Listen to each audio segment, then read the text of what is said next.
새벽 5시 이정숙은 눈을 떴습니다. 의정부 구축 아파트 5층 30년째 사는 이 집의 천장 균열은 해마다 조금씩 길어졌습니다. 정숙은 이불을 개며 거실로 나왔습니다. 부엌 싱크대 옆 보온병에서 미지근한 물을 따랐습니다. 급식조리사로 30년을 일한 손은 굵고 거칠었습니다. 컵을 들고 거실 벽을 봤습니다. 액자 속 가족 사진이 있었습니다. 20년 전 준호가 23살이던 해 찍은 사진이었습니다. 가운데 앉은 정숙과 남편 박상호, 그 옆으로 환하게 웃는 큰아들 준호와 어색하게 서 있는 둘째 민석. 준호는 카메라를 향해 V를 그렸고 민석은 형의 그림자 속에서 작게 웃었습니다. 형은 뭐든 잘했어. 민석이 어릴 적 자주 하던 말이었습니다. 준호는 공부도 잘했고 운동도 잘했습니다. 친구들도 많았습니다. 민석은 늘 형보다 한 발짝 뒤에 섰습니다. 정숙은 사진을 쓰다듬었습니다. 유리 표면에 먼지가 앉아 있었습니다. 닦아야겠다고 생각했지만 손이 움직이지 않았습니다. 20년 전 여름 강원도 계곡이었습니다. 가족여행을 갔습니다. 준호는 대학 졸업을 앞두고 있었고 민석은 고등학생이었습니다. 준호가 바위에서 뛰어내렸습니다. 물장구를 치며 웃었습니다. 엄마, 시원해요. 그게 마지막이었습니다. 바위 틈에 발이 끼었습니다. 물살이 거셌습니다. 상우가 뛰어들었고 민석이 소리쳤습니다. 구조대가 왔을 때 준호는 이미 차가워져 있었습니다. 정숙은 컵을 내려놓았습니다. 물이 식었습니다. 방문이 열리며 상우가 나왔습니다. 머리가 허연 66의 남자였습니다. 중소기업에서 경리로 일하다 작년에 퇴직했습니다. 또 일찍 일어났네. 상우가 말했습니다. 정숙은 고개를 끄덕였습니다. 물 때워? 아니, 괜찮아요. 상우는 소파에 앉았습니다. 리모컨을 집어들었다가 다시 내려놓았습니다. 오늘 민석이 온대. 또요? 서윤이도 같이. 정숙의 미간이 좁아졌습니다. 둘째 아들 부부는 요즘 자주 올라왔습니다. 한 달에 2~3번씩? 예전에는 명절에나 얼굴을 비췄는데 작년부터 달라졌습니다. 무슨 일로? 재개발 얘기 또 하려나 봐. 상우가 말했습니다. 정숙은 입술을 깨물었습니다. 이 아파트는 재개발 예정 구역이었습니다. 조합이 꾸려졌고 보상금 얘기가 나왔습니다. 15억에서 20억 사이. 민석과 며느리 서윤은 그 숫자를 입에 달고 살았습니다. 어머님, 미리 정리하시는 게 좋아요. 상속세 아시잖아요. 지난번 방문 때 서윤이 한 말이었습니다. 30대 중반의 여자는 또박또박 말했습니다. 회계사라고 했습니다. 숫자에 밝다고 했습니다. 유언장 쓰시는 게 어때요? 준호 형도 없고 저희밖에 없잖아요. 민석이 거들었습니다. 38배 아들은 아버지를 닮아 말수가 적었습니다. 하지만 필요한 말은 정확히 했습니다. 정숙은 그날 아무 대답도 하지 않았습니다. 상우는 옆에서 고개만 끄덕였습니다. 당신 생각은 어때요? 정숙이 물었습니다. 상우는 창밖을 봤습니다. 민석이 말도 일리는 있지. 준호 몫은요? 준호는 이미. 상우가 말을 흐렸습니다. 정숙은 더 묻지 않았습니다. 시계가 6시를 가리켰습니다. 정숙은 부엌으로 갔습니다. 냉장고를 열었습니다. 김치, 된장, 시금치. 아침을 준비했습니다. 쌀을 씻으며 정숙은 준호를 떠올렸습니다. 아들은 아침마다 엄마 밥 줘라고 소리쳤습니다. 밥을 먹고 학교에 갔습니다. 돌아와서 다녀왔습니다라고 인사했습니다. 민석은 달랐습니다. 조용히 먹고 조용히 나갔습니다. 형은 어디 갔어요? 라고 물으면 몰라요라고 답했습니다. 형이 죽은 뒤 민석은 더 조용해졌습니다. 장례식 때 울지 않았습니다. 제사 때도 표정이 없었습니다. 정숙은 아들의 얼굴을 읽을 수 없었습니다. 밥솥 뚜껑을 닫으며 정숙은 생각했습니다. 민석은 언제부터 이렇게 변했을까? 재개발 소식이 나오고 나서일까? 아니면 그 전부터였을까? 형도 없고 저 하나잖아요. 민석의 말에는 가시가 있었습니다. 정숙은 그 가시가 어디를 향하는지 알 수 없었습니다. 형을 향한 것일까? 부모를 향한 것일까? 정숙은 거실로 돌아와 사진을 다시 봤습니다. 준호의 환한 웃음과 민석의 어색한 미소. 20년 전 그날 두 아들은 나란히 서 있었습니다. 지금은 하나만 남았습니다. 오후 2시 초인종이 울렸습니다. 민석과 서윤이었습니다. 어머님, 아버님. 서윤이 환하게 웃으며 인사했습니다. 손에 과일 바구니를 들고 있었습니다. 민석은 뒤에서 고개를 숙였습니다. 들어와. 상우가 문을 열어줬습니다. 정숙은 주방에서 차를 준비했습니다. 거실에 앉아 서윤이 말을 꺼냈습니다. 조합에서 연락 왔어요. 보상금 산정 곧 나온대요. 그래. 상우가 관심을 보였습니다. 이평수면 15억은 확실해요. 분담금 빼도 12억은 손에 쥐시죠. 서윤의 목소리는 밝았습니다. 정숙은 차를 내오며 들었습니다. 그래서 말인데요. 증여 미리 받는 게 어떨까 해서요. 민석이 끼어들었습니다. 세금 아끼려면 지금이 적기예요. 정숙은 차를 내려놓았습니다. 손이 미세하게 떨렸습니다. 급할 거 없잖니. 정숙이 말했습니다. 서윤의 미소가 굳었습니다. 어머님, 세금이 얼만지 아세요? 알아. 그래도 아직은 뭐예요? 어머님, 나이가 63이에요. 70 넘으면 공제 혜택도 줄어요.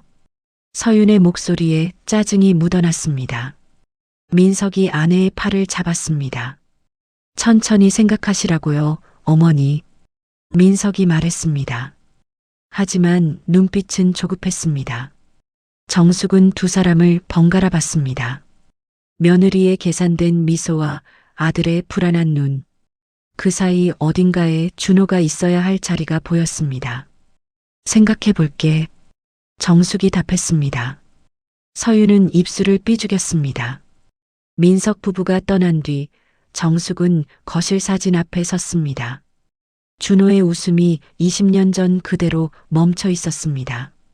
정숙은 손을 뻗어 유리를 닦았습니다. 먼지가 지워졌습니다. 준호의 얼굴이 또렷해졌습니다. 정숙의 가슴 어딘가에서 무언가 움직였습니다. 오래 잠들어 있던 감정이었습니다. 의심이었을까? 불안이었을까? 아니면 둘 다였을까? 준호야. 정숙이 작게 불렀습니다. 사진 속 아들은 대답하지 않았습니다. 그저 환하게 웃고 있었습니다.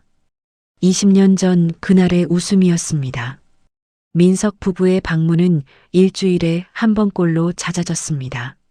정숙은 그때마다 상을 차렸고 서윤은 그때마다 새로운 제안을 꺼냈습니다.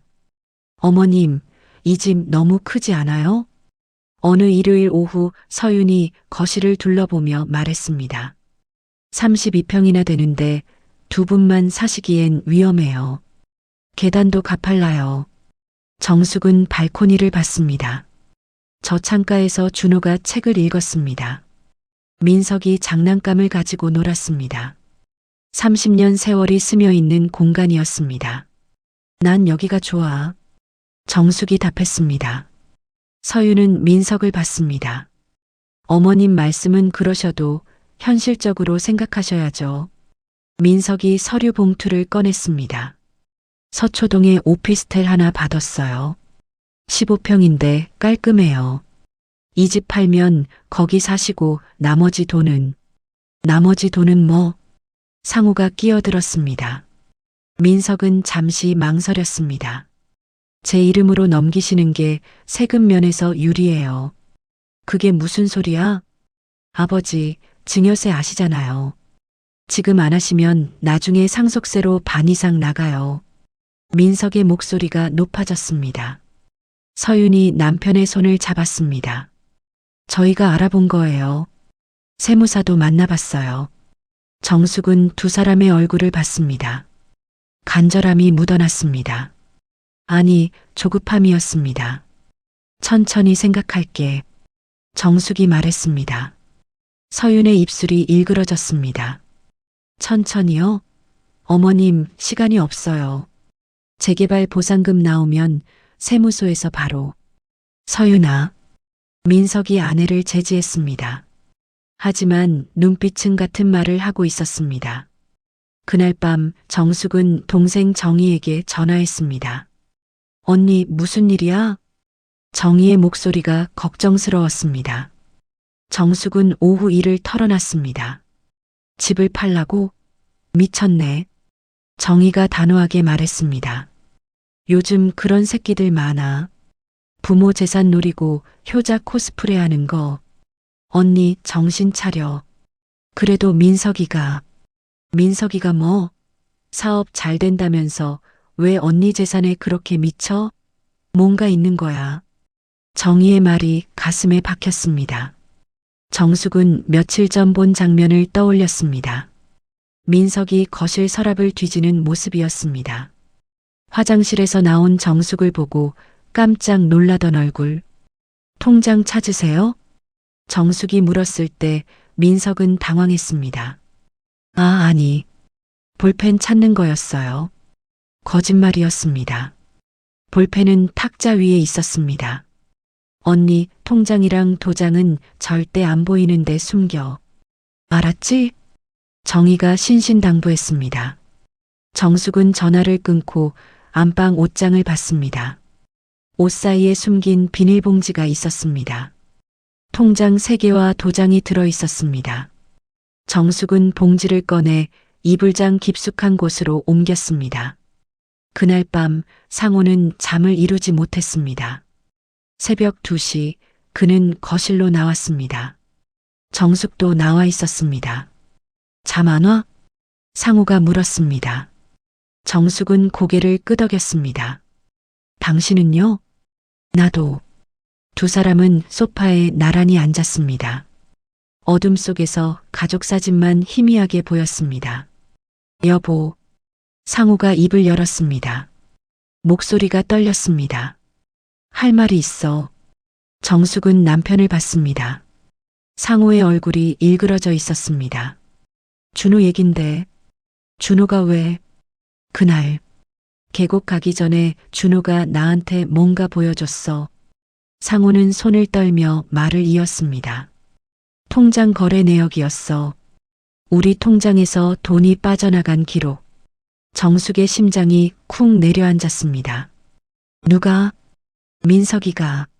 상호의 목소리가 잠겼습니다. 준호가 은행에서 확인했대. 석 달에 걸쳐서 300만 원씩. 민석이 도장 몰래 파서 찍었더라고. 정숙은 숨이 막혔습니다. 그래서 준호가 뭐라고 했어? 동생한테 따지겠다고 했어.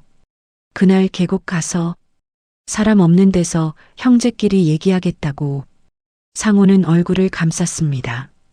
난 따라갔어. 멀리서 지켜봤어. 두 놈이 바위 위에서 싸우더라고. 준호가 소리쳤어. 도둑질이야 이게. 민석이는 울면서 변명했어. 그 다음은 정숙의 목소리가 갈라졌습니다. 준호가 등을 돌렸어. 그때 민석이가 밀었어. 뭐라고? 손으로 형 등을 밀었어. 준호가 비틀거리다가 바위 아래로. 상호가 흐느꼈습니다. 정숙은 온몸이 얼어붙었습니다. 당신이 봤어? 직접 봤다고? 그래. 내가 봤어. 그런데 난 아무 말도 못했어. 경찰이 왔을 때도 장례식 때도 민석이 울면서 형 부르는 거 보면서도 상호는 무너졌습니다. 20년 동안 짓눌려온 죄책감이 쏟아졌습니다. 미안해. 당신한테도 준호한테도. 정숙은 말을 잃었습니다. 머릿속이 하얘졌습니다.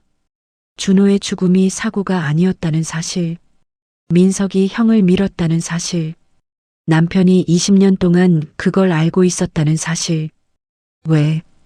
왜 이제 와서? 민석이 요즘 하는 짓 보니까 두렵더라고. 그때 그 눈빛이 떠올라서 상우가 정숙의 손을 잡았습니다. 우리 조심해야 돼. 민석이는 돈 앞에선 형도 밀어버린 놈이야. 정숙은 손을 뿌리쳤습니다. 거실로 걸어가 사진을 봤습니다. 준호의 환한 웃음이 이제는 달리 보였습니다. 죽음을 모른 채 웃는 얼굴이었습니다. 핸드폰이 울렸습니다. 새벽 2시 30분. 민석이었습니다. 정숙은 떨리는 손으로 전화를 받았습니다. 어머니, 저예요. 민석의 목소리는 평온했습니다. 이렇게 늦게 왜? 주말에 가평 가요. 가족끼리. 가평을? 네. 날씨도 좋고 단풍도 예쁘대요. 오랜만에 산 좀 타요. 아버지도 운동 필요하시잖아요. 정숙의 등에 식은땀이 흘렀습니다. 산은 무슨? 사진도 찍고요. 가족 사진. 준호 형 없으니까 우리 셋이라도. 민석의 말에 가시가 돋쳤습니다. 생각해 볼게. 어머니, 꼭 가셔야 돼요. 서윤이도 같이 가요. 중요한 얘기 있어요. 전화가 끊겼습니다. 정숙은 상우를 봤습니다. 상우도 정숙을 봤습니다.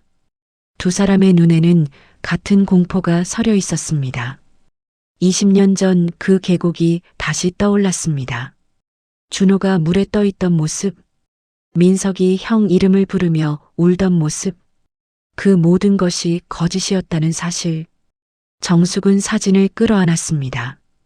유리가 차가웠습니다. 준호야. 정숙이 속삭였습니다. 엄마가 뭘 해야 하니? 사진 속 준호는 대답하지 않았습니다. 그저 20년 전처럼 환하게 웃고 있을 뿐이었습니다. 상우는 다음 날 아침 일찍 집을 나섰습니다. 의정부역 앞 휴대폰 매장으로 갔습니다. 젊은 직원이 물었습니다. 어떤 기능이 필요하세요? 녹음이 잘 되는 걸로. 상우는 손이 떨렸습니다. 직원은 최신 스마트폰을 꺼냈습니다. 이 모델은 음성 녹음 기능이 뛰어나요. 주변 소음도 잘 걸러내고요. 그걸로 주세요. 상우는 카드를 내밀었습니다. 60만 원. 퇴직 후 쓰기 아까운 돈이었지만 망설이지 않았습니다. 집으로 돌아와 상우는 녹음 앱을 설치했습니다. 테스트 버튼을 눌렀습니다. 오늘은 목요일입니다. 자신의 목소리가 선명하게 재생됐습니다. 상우는 고개를 끄덕였습니다. 서랍에서 편지지를 꺼냈습니다. 펜을 들었습니다. 손이 떨려 글씨가 흔들렸습니다. 정희에게, 만약 우리 부부에게 무슨 일이 생기면 이 편지를 봐줘. 20년 전 준호는 사고로 죽은 게 아니야.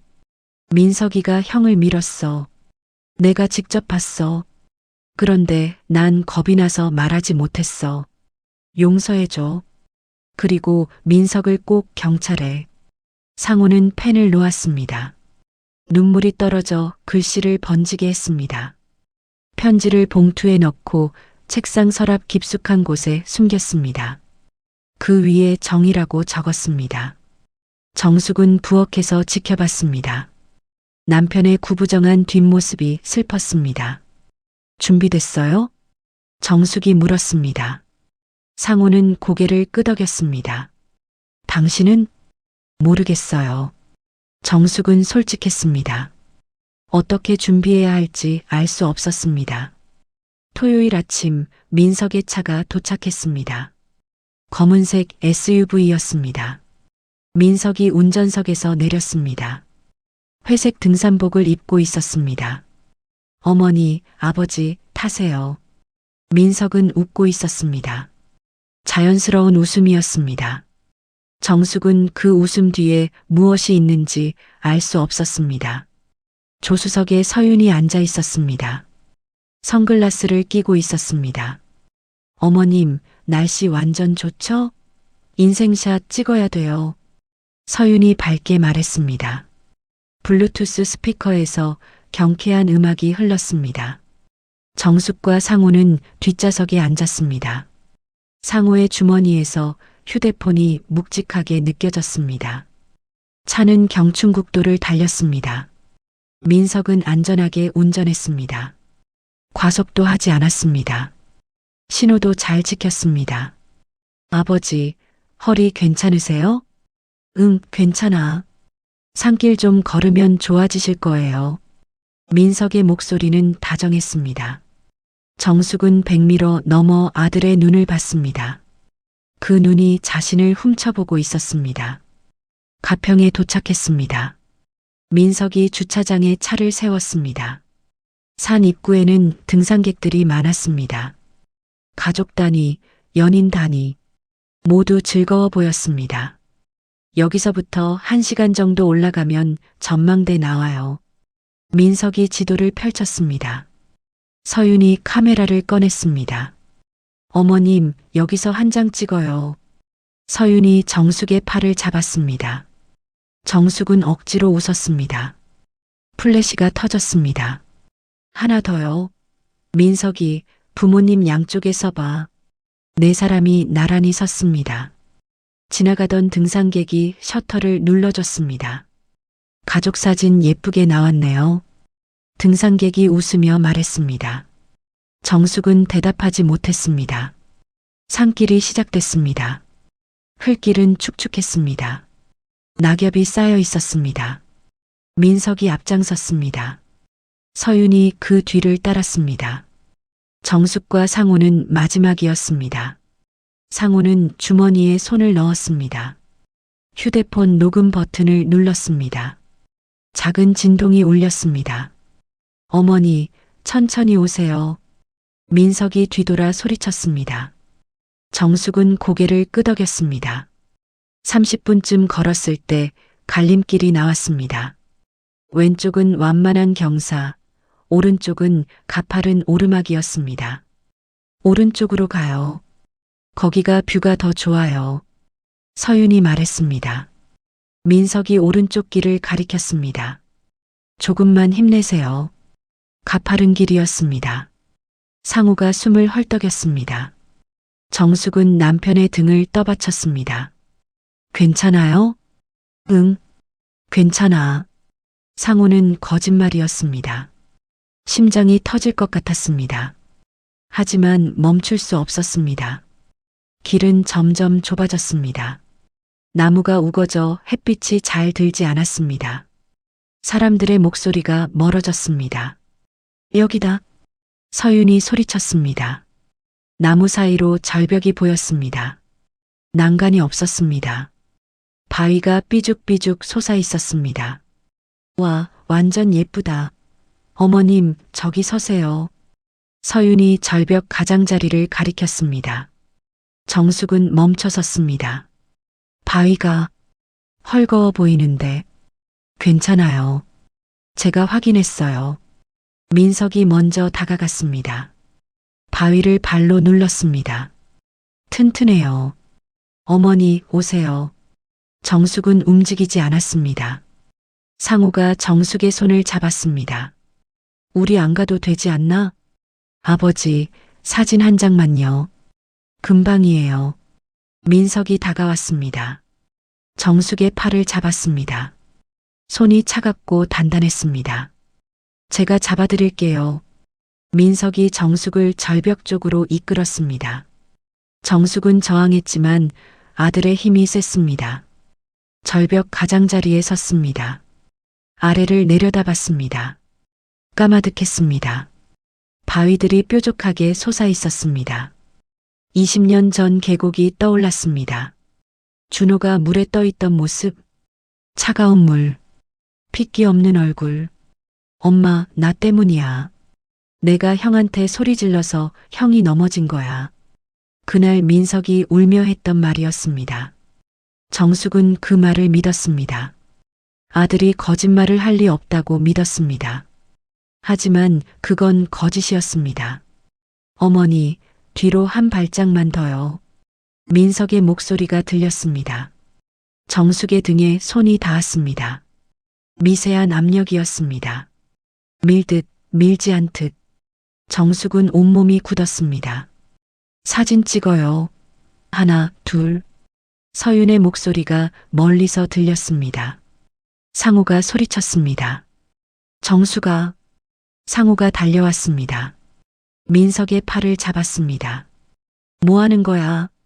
아버지, 사진 찍는 건데요. 민석이 의아한 얼굴로 물었습니다. 너무나 자연스러운 표정이었습니다. 정숙은 바위에서 내려왔습니다. 다리가 후들거렸습니다. 난 사진 안 찍을래. 어머니, 왜요? 높은데 무서워. 서윤이 다가왔습니다. 에이, 겁쟁이. 그럼 민석이랑 저만 찍을게요. 민석과 서윤이 절벽 가장자리에 섰습니다. 스마트폰을 들고 셀카를 찍었습니다.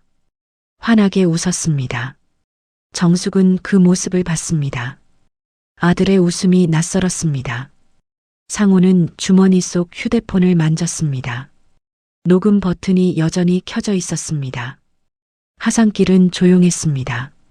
서윤은 찍은 사진을 확인하며 웃었습니다. 민석은 묵묵히 걸었습니다. 정숙과 상우는 뒤처졌습니다. 녹음됐어?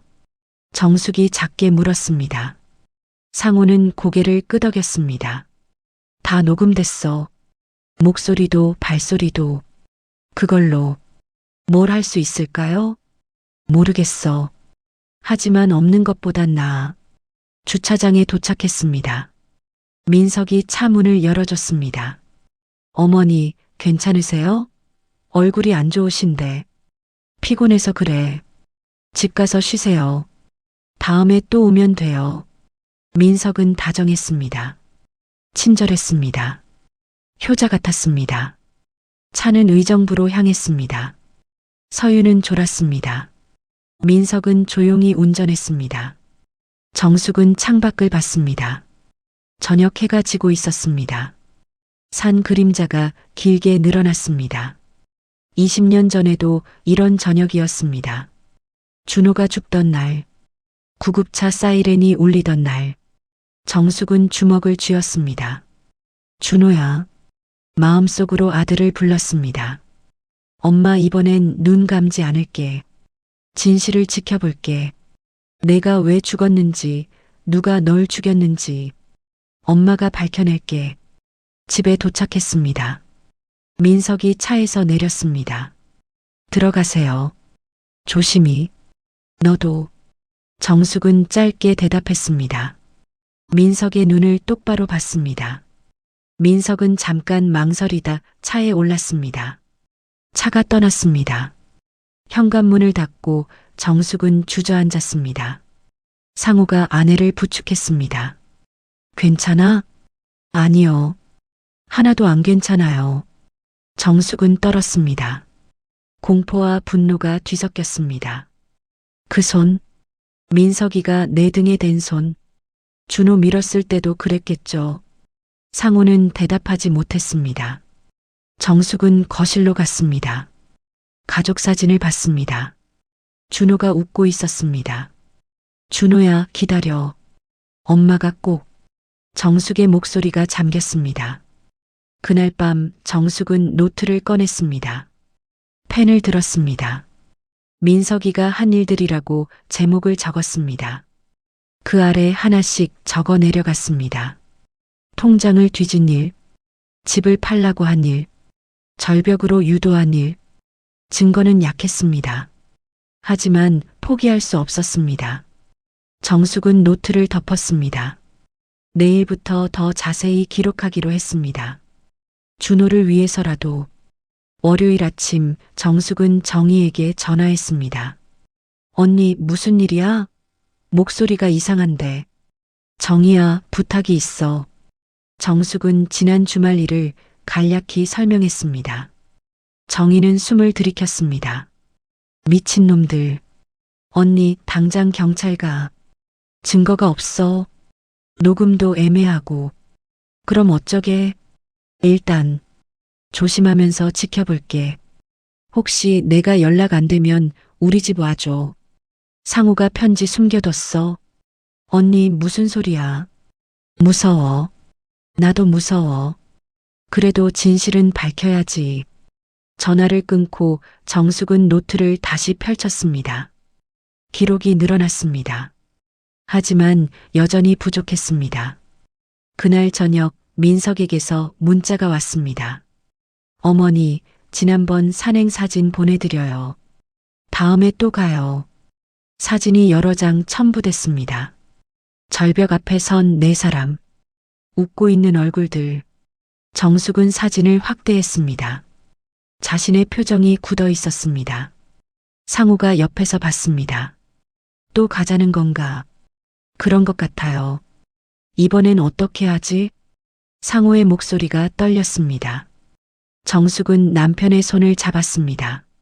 모르겠어요. 하지만 피할 순 없을 것 같아요. 화요일 밤 민석이 전화했습니다. 어머니, 이번 주말 괜찮으세요? 왜?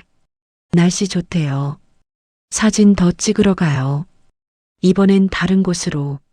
정숙은 거절하려 했습니다. 하지만 입이 열리지 않았습니다. 생각해 볼게. 어머니, 꼭 가셔야 돼요. 중요한 얘기도 있고. 중요한 얘기. 정숙은 그 말의 의미를 알았습니다. 재산 상속, 유언장. 그리고 그 너머의 무언가. 알았어. 정숙은 전화를 끊었습니다. 상호를 받습니다. 또 가래요. 이번엔 다르게 해야 돼. 상우가 말했습니다. 정희에게 다시 전화했습니다. 상황을 설명했습니다. 언니, 미친 짓이야. 가지 마. 안 가면 의심할 거야. 그럼 더 위험해질 수도 있어. 그래도 정희야, 우리 뭔가 해야 돼. 이대로 있으면 진짜 당할 것 같아. 정희는 한숨을 쉬었습니다. 알았어. 내가 경찰 알아볼게. 아는 형사 있어. 고마워. 토요일이 왔습니다. 민석의 차가 다시 도착했습니다. 이번에도 검은 SUV였습니다. 어머니, 아버지, 타세요. 민석이 밝게 인사했습니다. 서윤도 웃고 있었습니다. 차는 다시 가평으로 향했습니다. 하지만 이번엔 다른 산이었습니다. 더 높았습니다. 사람이 더 적었습니다. 여기는 아는 사람만 와요. 숨은 명소죠. 서윤이 설명했습니다. 정숙은 창밖을 봤습니다. 길이 좁았습니다. 차가 거의 없었습니다. 주차장에 도착했습니다. 등산객이 몇 명 보였습니다. 하지만 금방 사라졌습니다. 오늘은 정상까지 가볼까요? 민석이 제안했습니다. 상우가 고개를 저었습니다. 난 힘들 것 같아. 아버지, 천천히 가면 돼요. 민석이 아버지의 팔을 잡았습니다. 정숙은 그 손을 봤습니다. 단단한 손이었습니다. 산길이 시작됐습니다. 이번에도 민석이 앞장섰습니다. 서윤이 그 뒤를 따랐습니다. 1시간쯤 걸었을 때 정상이 보였습니다. 바위로 이뤄진 정상이었습니다. 난간이 없었습니다. 와, 완전 멋지다. 서윤이 소리쳤습니다. 카메라를 꺼냈습니다. 가족사진 찍어요. 여기서. 서윤이 바위 가장자리를 가리켰습니다. 정숙은 멈춰섰습니다. 저기는 너무 위험한 것 같은데. 괜찮아요, 어머님. 제가 잡아드릴게요. 민석이 다가왔습니다. 정숙의 손을 잡았습니다. 차가운 손이었습니다. 한 발짝만 더 뒤로 가세요. 민석이 속삭였습니다. 정숙은 움직이지 않았습니다. 어머니, 사진 찍어야죠. 민석의 목소리가 차가워졌습니다. 손에 힘이 들어갔습니다. 상우가 소리쳤습니다. 그만둬. 상우가 달려왔습니다. 민석의 팔을 잡았습니다. 아버지, 뭐 하세요? 내가 뭐 하는 거야? 상우가 소리쳤습니다. 민석이 놀란 표정을 지었습니다. 사진 찍는 건데요. 거짓말하지 마. 너 형 밀었잖아. 20년 전에. 순간 민석의 얼굴이 굳었습니다. 웃음이 사라졌습니다. 아버지, 뭐라고 하시는 거예요? 내가 다 봤어. 내가 준호 밀었어. 계곡에서. 민석의 눈빛이 변했습니다. 차가운 빛이었습니다. 그래서요? 민석이 낮게 말했습니다. 그래서 뭐 어쩌시게요? 서윤이 뒤에서 다가왔습니다. 이미 늦었어요. 증거도 없고. 두 사람이 정숙과 상우를 포위했습니다. 한 발짝만 뒤로 가세요. 민석이 말했습니다. 더 이상 웃지 않았습니다. 상우가 민석의 팔을 더 세게 잡았습니다. 같이 가자. 뭐? 같이 떨어지자고. 상우가 몸을 비틀었습니다. 민석이 비틀거렸습니다. 정숙이 비명을 질렀습니다. 네 사람이 뒤엉켰습니다. 바위 가장자리에서 균형을 잃었습니다. 그리고 떨어졌습니다. 비명소리가 울렸습니다. 바람이 얼굴을 때렸습니다. 나뭇가지가 몸을 긁었습니다. 쿵! 땅에 부딪혔습니다. 뼈가 부러지는 소리가 들렸습니다. 피가 흘렀습니다. 정숙은 눈을 떴습니다. 온몸이 아팠습니다. 움직일 수 없었습니다. 옆에 상우가 누워 있었습니다. 피를 흘리고 있었습니다. 여보. 정숙이 작게 불렀습니다. 상우가 눈을 떴습니다. 움직이지 마. 죽은 척해. 상우가 속삭였습니다. 정숙은 이해했습니다. 눈을 감았습니다. 민석의 목소리가 들렸습니다. 서윤아, 괜찮아? 다리가 아파. 잠깐만, 내가 확인해 볼게. 발소리가 들렸습니다. 민석이 다가왔습니다. 정숙의 목에 손가락을 댔습니다. 맥박? 약해. 죽은 거야? 거의. 민석이 상우에게로 갔습니다. 같은 방식으로 확인했습니다. 아버지도 마찬가지. 그럼 우리가 신고하면 되는 거지? 서윤이 물었습니다. 민석은 잠시 생각했습니다. 사진 찍다가 실족했다고 해. 우리가 살리려다 같이 떨어졌고. 완벽하네. 서윤의 목소리가 밝아졌습니다. 이제 집도 우리 거고 재산도 우리 거야. 조용히 해. 누가 들어? 민석이 주변을 둘러봤습니다. 아무도 없었습니다. 신고할게. 119. 민석이 전화를 꺼냈습니다. 정숙은 눈을 감은 채 들었습니다. 아들의 목소리가 떨리고 있었습니다. 연기였습니다. 여보세요. 사고 났어요. 가평산 정상 근처. 4명이 떨어졌어요. 전화가 끊어졌습니다. 민석이 서윤에게 다가갔습니다. 다리 괜찮아? 조금 아파. 연기해야지. 그래. 최대한 리얼하게. 두 사람의 발소리가 멀어졌습니다. 정숙은 눈을 떴습니다. 상우를 봤습니다. 들었어요? 응. 다 들었어. 상우의 주머니에서 휴대폰이 보였습니다. 녹음 버튼이 켜져 있었습니다. 녹음됐어? 될 거야. 멀리서 사이렌 소리가 들렸습니다. 구조되었습니다. 정숙은 다시 눈을 감았습니다. 숨을 천천히 쉬었습니다. 준호야. 엄마 이제 진실을 밝힐 수 있을 것 같아. 헬기 소리가 가까워졌습니다. 구조대원들이 내려왔습니다. 여기 사람 있어요. 맥박 확인. 빨리. 이쪽 2명은 의식 없어요. 들것 준비. 정숙은 들것에 실렸습니다. 상우도 옆 들것에 실렸습니다. 헬기가 떴습니다. 병원으로 향했습니다. 정숙은 여전히 눈을 감고 있었습니다. 하지만 귀는 열려 있었습니다. 민석과 서윤의 목소리가 들렸습니다. 우리 진술 맞춰야 돼. 사진 찍다가 실족했고. 알았어. 걱정 마. 정숙은 주먹을 쥐었습니다. 조금만 기다려. 조금만. 병원에 도착했습니다. 응급실이었습니다. 의사들이 달려왔습니다. 환자 상태 어때요?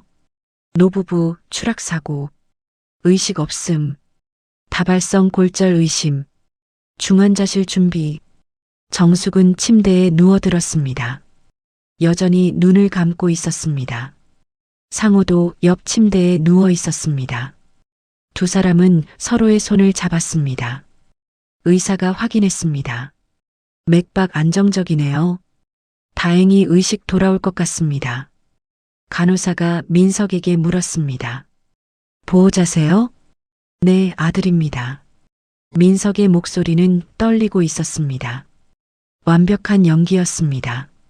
어떻게 된 거예요? 사진 찍다가 실족했어요. 제가 살리려다 같이. 민석은 울먹였습니다.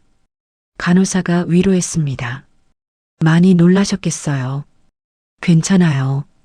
정숙은 눈을 감은 채 들었습니다. 준호야, 이제 시작이야. 중환자실 모니터가 규칙적으로 깜빡였습니다. 정숙은 여전히 눈을 감고 있었습니다. 간호사 김하늘이 들어왔습니다. 20대 후반의 젊은 여자였습니다. 활력 징후 확인하겠습니다. 하늘은 정숙의 맥박을 짚었습니다. 그리고 이상한 점을 발견했습니다. 호흡이 너무 규칙적이었습니다. 깊은 혼수 상태의 환자치곤 안정적이었습니다. 하늘은 정숙의 손을 잡았습니다. 혹시 들리세요? 정숙의 손가락이 미세하게 움직였습니다. 하늘은 숨을 죽였습니다. 들리시면 손가락 한번 움직여주세요. 손가락이 다시 움직였습니다. 하늘은 주변을 둘러봤습니다. 아무도 없었습니다. 지금 위험한 상황이신가요? 손가락이 2번 움직였습니다. 하늘은 재빨리 메모지를 꺼냈습니다. 정숙의 손에 쥐어줬습니다. 쓸 수 있으세요? 정숙은 눈을 살짝 떴습니다. 하늘과 눈이 마주쳤습니다. 정숙은 고개를 끄덕였습니다. 펜을 받아들고 정숙은 떨리는 손으로 적었습니다. 아들이 날 죽이려 했어요. 경찰. 하늘은 메모를 읽고 얼굴이 굳었습니다. 알겠습니다. 제가 도와드릴게요. 하늘은 밖으로 나갔습니다. 복도에서 민석이 서 있었습니다. 커피를 마시고 있었습니다. 환자분 상태 어때요? 민석이 물었습니다. 목소리는 걱정스러웠습니다. 안정적입니다. 곧 깨어나실 것 같아요. 그래요? 다행이네요. 민석은 웃었습니다. 하늘은 그 웃음이 싫었습니다. 하늘은 간호사실로 갔습니다. 동료에게 속삭였습니다. 305 환자분, 뭔가 이상해. 경찰 불러야 할 것 같아. 무슨 일인데? 설명하긴 복잡해. 일단 신고부터 하자. 하늘은 112에 전화했습니다. 상황을 설명했습니다. 경찰이 출동했습니다. 1시간 후 형사 강도윤이 도착했습니다. 40대 초반의 남자였습니다. 얼굴에 피곤이 묻어났습니다. 환자분과 얘기할 수 있나요? 지금은 중환자실이라 어렵고요. 제가 전달받은 내용이 있어요. 하늘은 메모를 보여줬습니다. 도윤은 메모를 읽고 눈을 가늘게 떴습니다. 보호자는 누군가요? 아들이요. 지금 복도에 있어요. 확인해 봐야겠네요. 도윤은 민석을 불렀습니다. 민석은 놀란 표정으로 다가왔습니다. 무슨 일이세요? 형사 강도윤입니다. 사고 경위 확인 차 왔습니다. 아, 네. 사진 찍다가 실족했어요. 제가 부모님 살리려다 같이. 민석은 준비된 대답을 했습니다. 도윤은 고개를 끄덕였습니다. 그렇군요. 혹시 당시 녹음이나 영상 같은 건 없나요? 없어요. 갑자기 일어난 일이라. 알겠습니다. 도윤은 민석을 보냈습니다. 그리고 하늘에게 물었습니다. 환자분 남편은요? 옆 병실에 계세요. 상태가 더 안 좋으세요. 도윤은 상호의 병실로 갔습니다. 상호도 눈을 감고 있었습니다. 하지만 호흡이 규칙적이었습니다. 환자분, 들리십니까? 상호가 눈을 살짝 떴습니다. 도윤을 봤습니다. 형사님? 네. 사고 조사 중입니다. 무슨 일이 있었나요? 상호는 주머니를 가리켰습니다. 휴대폰, 녹음. 도윤은 상호의 옷에서 휴대폰을 꺼냈습니다. 녹음 파일이 저장돼 있었습니다. 재생했습니다. 한 발짝만 뒤로 가세요. 민석의 목소리였습니다. 이미 늦었어요. 증거도 없고. 서윤의 목소리였습니다. 같이 가자. 같이 떨어지자고. 상호의 목소리였습니다. 도윤의 얼굴이 굳었습니다. 녹음을 끝까지 들었습니다. 이제 집도 우리 거고 재산도 우리 거야. 서윤의 목소리가 선명했습니다. 도윤은 휴대폰을 증거 봉투에 넣었습니다. 증거 확보했습니다. 걱정 마세요. 상호는 눈물을 흘렸습니다. 도윤은 상호의 손을 잡았습니다. 힘드셨겠습니다. 이제 저희가 처리하겠습니다. 도윤은 병원을 나갔습니다. 팀원들을 소집했습니다. 살인미수 사건입니다. 용의자는 피해자의 아들과 며느리. 재정 상태부터 추적하세요. 수사가 시작됐습니다. 민석의 통장 기록이 압수됐습니다. 사채 업체와의 거래 내역이 드러났습니다. 3억 원의 빚이 있었습니다. 회사 격리 기록도 조사했습니다. 횡령 흔적이 발견됐습니다. 민석은 회사 돈 2억 원을 빼돌렸습니다. 주식 투자에 쓴 돈이었습니다. 모두 날렸습니다. 부모 명의로 된 위조 서류도 나왔습니다. 민석은 이미 집 매매 계약서를 위조해뒀습니다. 완전히 계획된 범죄네요. 팀원이 말했습니다. 도윤은 고개를 끄덕였습니다. 20년 전 사건도 다시 열어야겠어요. 준호의 사망 기록을 뒤졌습니다. 당시 목격자 진술을 확인했습니다.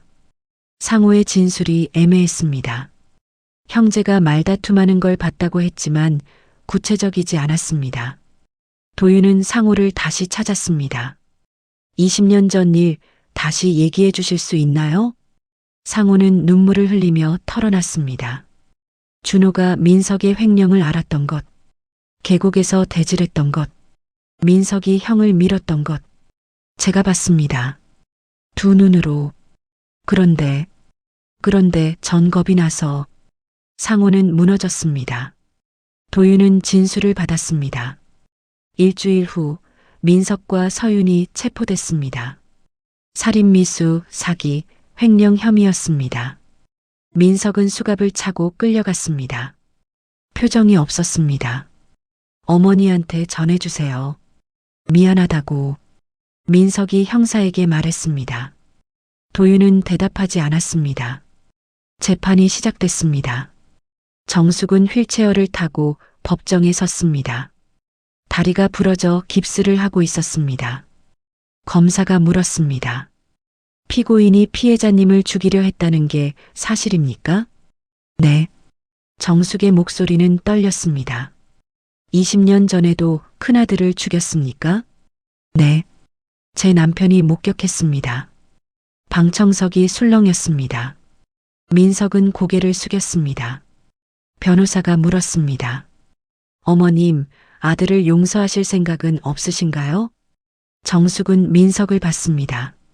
민석도 정숙을 봤습니다. 두 사람의 눈이 마주쳤습니다. 민석아, 정숙이 말했습니다. 넌 준호를 죽인 날 이미 내 아들이 아니었어.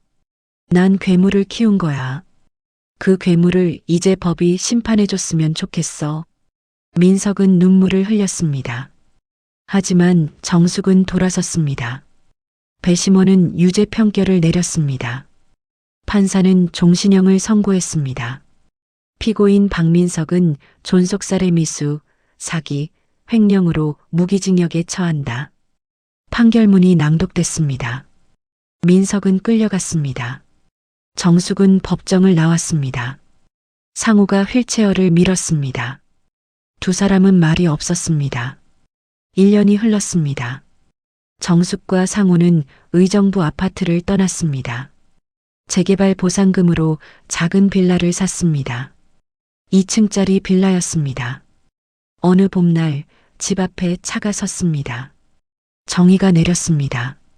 뒷좌석에서 아이 둘이 내렸습니다. 언니, 애들 데려왔어. 정희가 말했습니다. 아이들은 초등학생이었습니다. 남자아이와 여자아이였습니다. 민석이 애들이에요? 아니야. 보육원 애들이야. 언니가 입양하고 싶다고 했잖아. 정숙은 아이들을 봤습니다. 아이들도 정숙을 봤습니다. 할머니예요? 여자아이가 물었습니다. 정숙은 고개를 끄덕였습니다. 그래. 이제 우리 손주야. 아이들은 웃었습니다. 정숙도 웃었습니다. 집 안으로 들어갔습니다. 아이들은 방을 둘러봤습니다. 여기 우리 방이에요? 남자아이가 물었습니다. 그래. 내 방이야. 상우가 대답했습니다. 아이는 침대에 뛰어 올랐습니다. 저녁을 차렸습니다. 밥과 국, 반찬. 네 사람이 식탁에 앉았습니다. 잘 먹겠습니다. 아이들이 소리쳤습니다. 정숙은 밥을 떠주며 웃었습니다. 밥을 먹다 여자아이가 물었습니다. 할머니, 사진 속 오빠는 누구예요? 거실벽에 준호 사진이 걸려 있었습니다. 삼촌이야. 너희 삼촌. 어디 있어요? 하늘나라에 계셔. 왜요? 정숙은 잠시 말을 멈췄습니다. 그리고 대답했습니다. 나쁜 사람 때문에. 하지만 삼촌은 착한 사람이었어. 정직하고 따뜻한 사람. 우리도 삼촌처럼 되면 돼요? 그래. 삼촌처럼 살면 돼. 아이들은 고개를 끄덕였습니다. 밤이 됐습니다. 아이들을 재웠습니다. 정숙과 상우는 거실에 앉았습니다. 잘한 거 맞죠? 정숙이 물었습니다. 상우는 고개를 끄덕였습니다. 잘했어. 우리 다시 시작하는 거야. 준호도 기뻐할까요? 그럼. 준호는 착한 아이였잖아. 정숙은 준호 사진을 봤습니다. 환하게 웃는 얼굴이었습니다. 20년 전 그대로였습니다. 준호야, 엄마 이제 괜찮아. 진실도 밝혔고 새 가족도 만들었어. 창밖으로 의정부 시내가 보였습니다. 예전 아파트가 있던 자리엔 공사 현장이 있었습니다. 재개발이 진행 중이었습니다. 옛것은 무너지고 새것이 올라왔습니다. 정숙의 삶도 그랬습니다. 상우가 정숙의 손을 잡았습니다. 우리 잘 살아보자. 그래요. 이번엔 제대로. 두 사람은 웃었습니다. 진심 어린 웃음이었습니다. 아이 방에서 작은 웃음소리가 들렸습니다. 정숙은 귀를 기울였습니다. 할아버지 콧꼬리 소리 들려? 응, 크다. 아이들이 키득거렸습니다. 정숙도 따라 웃었습니다. 진짜 가족은 피로 만들어지는 게 아니었습니다. 선택과 사랑으로 만들어지는 것이었습니다. 정숙은 그걸 이제야 알았습니다. 늦었지만 다행이었습니다. 준호의 사진이 희미한 불빛 아래 빛났습니다. 여전히 환하게 웃고 있었습니다. 준호야, 잘 자. 정숙이 속삭였습니다. 불을 껐습니다. 어둠 속에서도 준호의 웃음은 보였습니다. 그 웃음과 함께 정숙의 두 번째 인생이 시작됐습니다.